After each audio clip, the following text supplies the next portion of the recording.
Okay, if you'd like to introduce yourself and tell us which college you went to. Okay, sure. I'm Sam Taylor, and I'm still at college. Okay. Are you there for another how long? I'm there for another year. I've just started the second year of my MFA at the Slade. Okay, great. And would you tell us a little bit about your work? Sure. Mainly, I suppose I'm working with print and photography, Okay. and I'm also making sculptural objects which are quite figurative. Okay. So lots of heads and lots of kind of gestural poses to some extent. That's really what I'm focusing on in a very practical sense, and I think maybe that's the best way to describe things at the moment. Okay, so you're addressing figuration. You're addressing how to bring a figure into some sort of form. Yeah, to some extent. I mean, I suppose I work with figures a lot because it's a very direct thing. That's what I see all around me. So I mean, that's the thing that interests me the most, or that's the way that I like to think about things through. So to make a photograph, I tend to make a photograph of a figure, or I'll maybe do some kind of still life, but it's about a kind of relationship between these things that I'm thinking about, as well as maybe whatever conceptual thought I might be kind of gearing this work around as well. And have you found a medium which you feel is the most direct?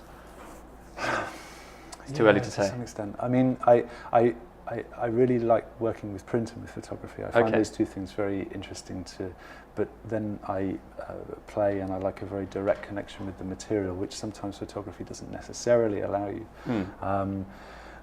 Also, there's a very specific financial constraint with making photographic work. Yeah. Really, in making any work, there has to be some kind of, you've got to pay for your materials, but with photography, all of those costs tend to come in big chunks. And I find that I need to think I need to think and incorporate that into my practice if I'm going to be able to carry on after leaving art school, where I can do my processing for free, and maybe I get very reduced printing costs, but I need to, so that's why. So you have to work out an economy of some kind of how to very much proceed. so. And that's the fascinating thing I'm finding about this show and the selection of artists, is that some have graduated. So some of them are over the threshold. Yes. And then some of them are still sort of, a bit of time left, a bit of time to consider things. And so in a way you do have that energy of this insecurity between sort of people who are just emerging into the wide open space of the future. And so it's interesting. It's interesting just to watch this happening. And so in a way it's an interesting kind of point of it. But I'm supposed to ask you this question, which is that, is the show useful for you? Do you find it, your participation a useful thing for you right now? What's really nice is to have been given the opportunity to show something at this stage, and I think that's